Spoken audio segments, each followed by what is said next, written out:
Hello, and welcome to another episode of Walk the Dog Cinema. And here we are, the Roca. She is ready and rearing to go. We are getting out on a nice, crisp fall day, and she is just itching. As you can see, she's a little bit too excited, and so I'm going to let some of that energy just kind of burn off here. Otherwise, she's going to pull me so hard that I'm not going to be a happy camper and do this video at the same time walk her. So let's go, Roca. Take it easy. And, she's excited. I'm going to kind of switch it up today, not really talk about any one specific movie. I'm going to do a top 10 I haven't done in a long time. Kind of deal with top 10 of horror movies. I'm going to quantify this. Just straight up horror. So it disqualifies a few movies for me, and I'll talk about that. The disqualification, I kind of did it to take out a few movies that probably will pop up in a bunch of my top 10s, but I'm just going for straight horror movies here. You can quantify Aliens, Jaws, Terminator as horror movies. Per se, they have other elements, action, adventure. Generally speaking, they are to thrill, they are to horrify.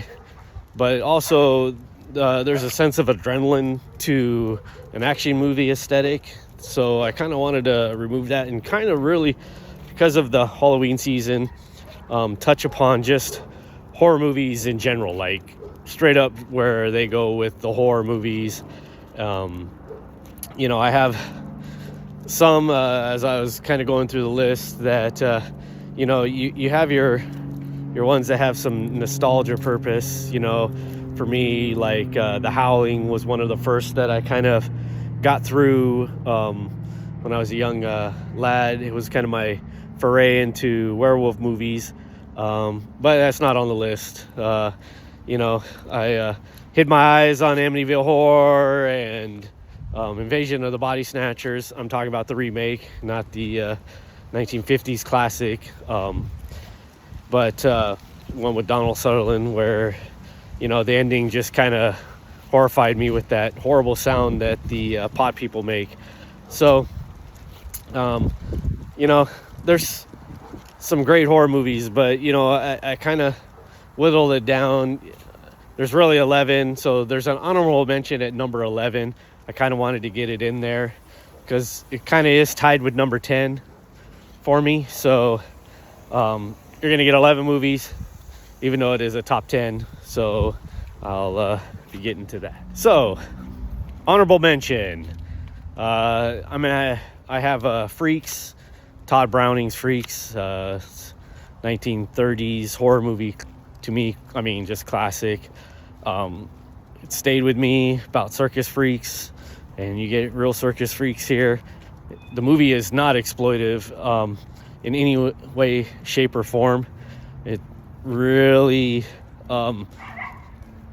is a crowning achievement in construction of a movie.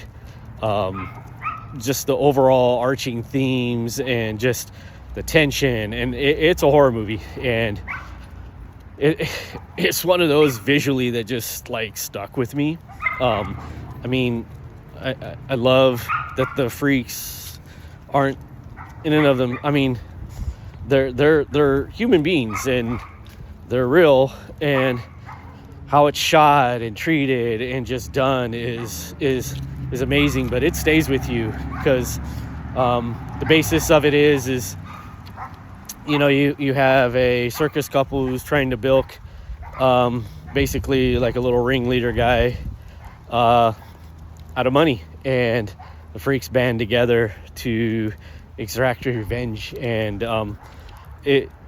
it's if you've never seen it, it's something to behold. To me, it's an amazing achievement in just great black and white cinematography. Excellent. So that was my honorable mention, number 11. So number 10, Wicker Man, the original 1973 with Christopher Lee. To be honest, when I found this film in the 90s, when I really was delving into horror movies, like just ad nauseum, just really going at it, I discovered this movie and heard about it, and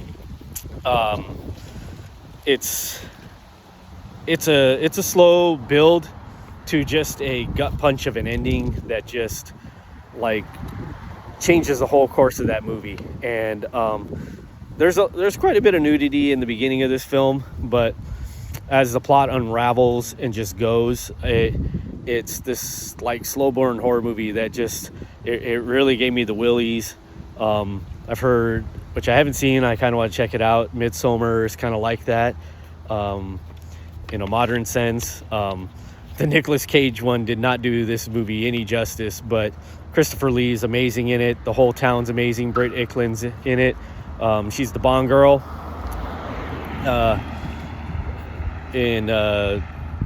With Christopher Lee in Man with the Golden Gun. So it's just a well-crafted horror movie that just builds to this great climax. Okay, so we're at number 9, and this one is Dario Argento's Opera. Of all the Dario Argentos, I mean, this one, just first time I saw it, it stuck with me. Maybe it's the rock music aesthetic. It's just the whole nature of like a Phantom of the Opera, but someone like getting revenge on, or with a crazy obsession with kind of a theater opera singer, and just the murders in the most devious way, and just how it's handled in this one is just it stuck with me. The visuality of everything is just off the charts, and there's a sequence in there that it's macabre and just crazy, that deals with a eyepiece in a door. And I mean, just how it's shot, it's just amazing. But just to me, this is Argento at his best.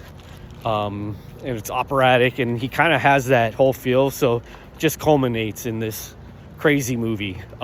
It just sticks with me.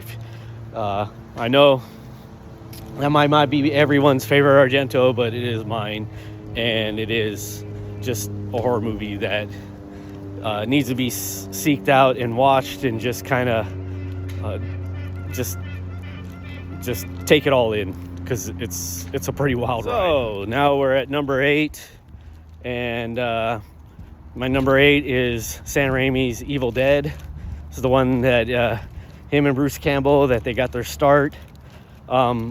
Evil Dead 2 is a better movie from a production and quality standpoint.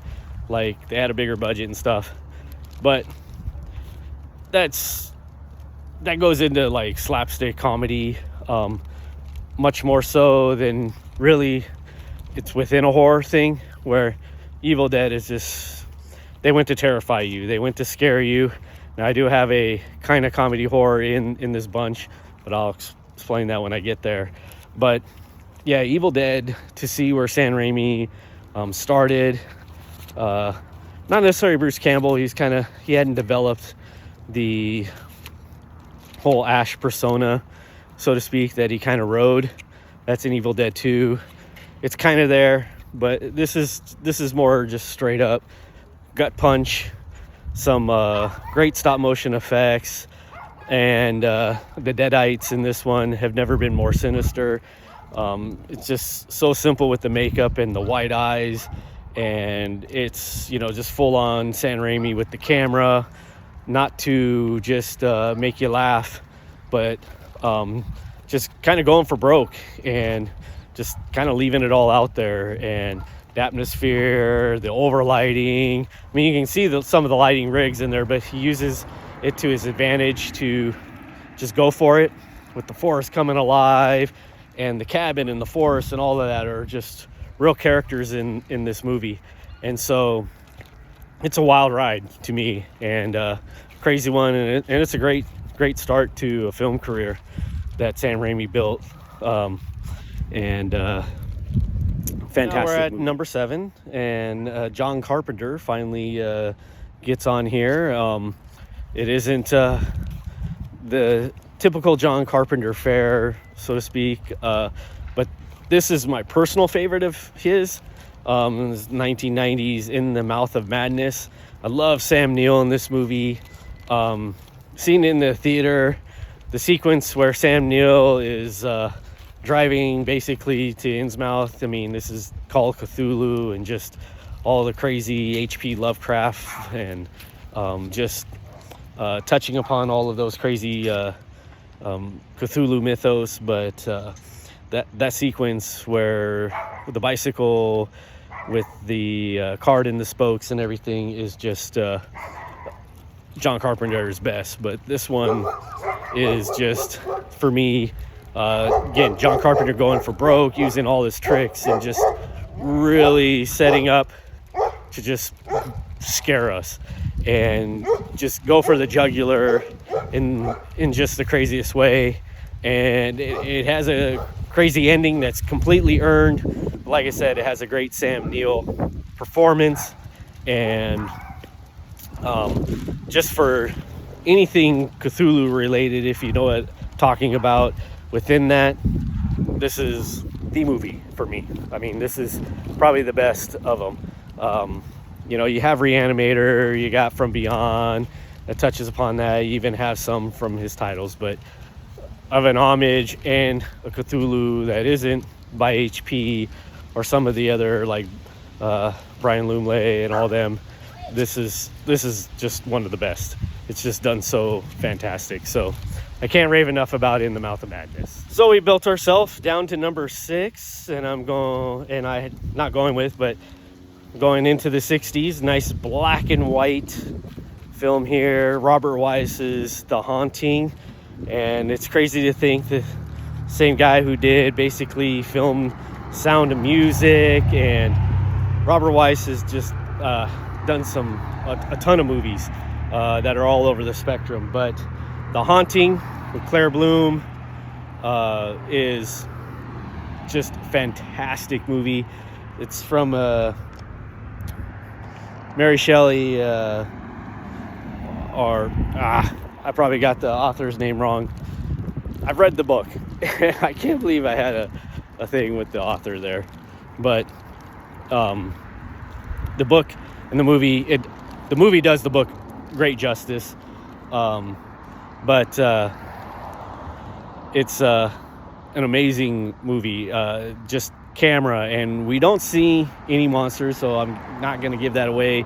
It is completely, as a ghost movie, just spellbinding, and just how to build tension with great acting and great camera work, and a mansion that has a personality, and just so well done, and just a great movie for a cold winter night if you want to be horrified and spooked out by ghosts. So I've made it to number 5, and this is Peter Jackson's Dead Alive. And yes, this is a rather funny movie in the most disgusting and gory way. Peter Jackson, when I found this movie in 92, I actually found the uncut version, and it is bonkers crazy. I mean, it is lunacy that aims to disgust you and horrify you and go for broke and leave no stone unturned. And yes, it is funny in a darkly comedic way, and it's done that to tame the gore. But make no bones about it, this movie is to horrify you on many levels as you watch our protagonist deal with the zombie horde from the rat monkey of Sumeria, who spreads it to his mother. And, the heart of it is a son's love for his mom. So it kind of rips off Psycho. The house even kind of looks like that in some level. So it's twisted. You even get an intestine that has outside the body is still alive and wishes to kill our protagonist, and it does pass gas. And you have a karate fighting priest, and yes, it is absolutely insane, and it is absolutely the goriest movie ever put on film. You will not believe the ending with the lawnmower, but it is there to disgust you in such a dark comedic matter. But it is a horror movie first and foremost, before anything else. And like I said, Jaws, though it's a horror movie on many levels, it was there to be an adventure movie. Yes, it's a creature feature, but it kind of has those elements. Same with Aliens. It's an action movie first, where the horror and sci-fi are kind of added on to be this, and the same with Terminator. It's an action movie first. I mean, it's built with those three movies are built with that in mind, and then the other things are kind of inserted in, and they do all of it well. But this one is a horror movie first, meant to thrill and tantalize and make us look away from the screen, all the while we kind of laugh at ourselves that we're putting up with this. But it literally is Peter Jackson at his diabolical best on this. The intensity and insanity of it, he has not touched since. Yes, his Lord of the Rings are great, his Tolkien, but early Peter Jackson, like this, and Meet the Feebles, and Heavenly Creatures, which is pretty crazy, but bad taste, are just absolutely out there. And he went. So that brings us to number 4, another John Carpenter, and this is his classic. This is his movie, the small movie that just can never stop. And I'm speaking of Halloween. It transcends the slasher genre. Some people even label, some critics, the dead teenager genre. But this movie's so much more than that, as it just kind of explores just pure evil, the boogeyman, and does it in such a great way. Set up so many tropes that other people tried to follow that could never touch it. It's been used so much that this movie, to maybe younger people, because they've seen it, loses a lot of its power. But let me tell you, back in my time, if this was your first kind of foray into the slasher genre, but into horror movies or anything like that, this one packed the punch. It was creepy. It's suspenseful. It has great characters. You care about them all. You care about Laurie, and Michael Myers was just a beast, and Donald Pleasance is just awesome as just this crazy Sam Loomis, who is absolutely correct through the whole thing. So it's a masterclass in directing. It's a shame that John Carpenter never really got, honored for his directing. He's a great director, one of my personal favorites, and it's too bad, because this movie is one of the all-time greatest. And yes, it's only number 4 in the horror movie genre for me, but it's, like I said, it's just a masterclass in how you direct, and he gets so much with so little of a budget. I mean, I think they made this for like $300,000-$400,000. I mean, it was some crazy, and it's made just millions and millions. So it's the basic little movie that could, So now we finally get to a werewolf movie. Like I said, The Howling is a personal favorite. It's the first kind of werewolf movie I survived, so to speak. But the one that came out that same year is the better one. Not necessarily just in werewolf effects, just the overall better movie. Excuse me. And what am I talking about? American Werewolf in London by John Landis. And not only does it have a great werewolf transformation scene, it's darkly comedic, but it's out there to scare you. It does everything just in the most interesting and spectacular way, setting up a werewolf getting on the loose in London, and it pays off. And just how it touches upon love and loss and everything. You know, there's all these themes in it, and it's just a fantastic film that just has stood the test of time. I mean, you can put it up against any werewolf movie. The closest that I've seen to it was maybe Dog Soldiers in terms of just an overall werewolf film with werewolves in it. But this one is still kind of the one that just can't be touched. It's just that we're getting down here. We're on number 2. And I have George C. Scott in The Changeling, the ultimate haunted house ghost movie with a very interesting plot to solve basically a murder. And that whole mystery is done well. But this one always gives me goosebumps. This one has some of the best scare scenes with a ghost that always gets blatantly ripped off, but it is so well done. It kind of has the haunting feeling, but you have a powerful George C. Scott performance in this. His wife is in it as the real estate agent who kind of rents him this house, and kind of plays a love interest on some level, but it's really not about that. It's kind of kept under the thing because George C. Scott loses his family in the beginning, and so it really deals with that loss. And it's a great ghost movie. It's a great haunted house movie, and has a nice mystery wrapped up in it that deserves all the attention to get watched. I just totally dig that movie. And here we are at number 1. And for me, it is one of the scariest books I've ever read. And it is the ultimate horror movie on so many levels. And that is William Peter Blatty's The Exorcist. And you say, really? Yeah, I'm going with The Exorcist.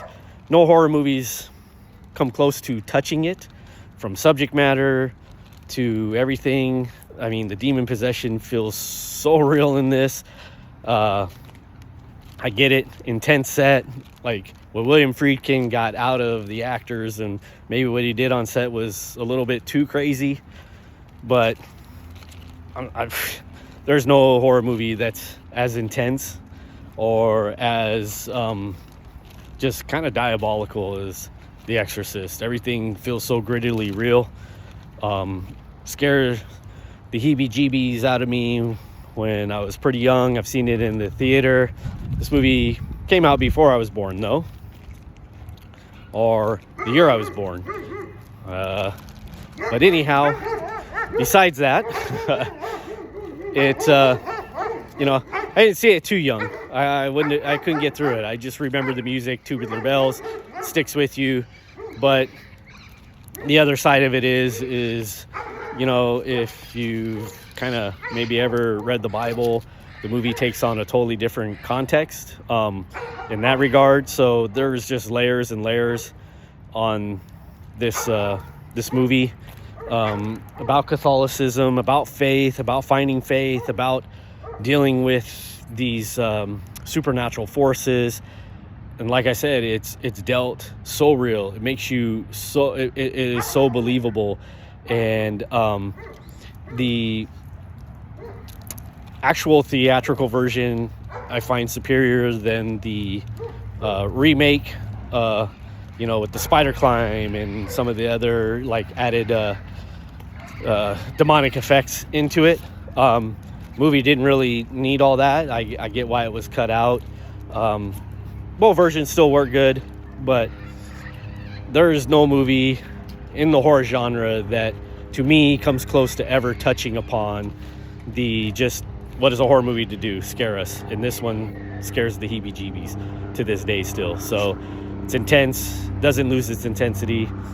Great horror movie, number 1 of all time.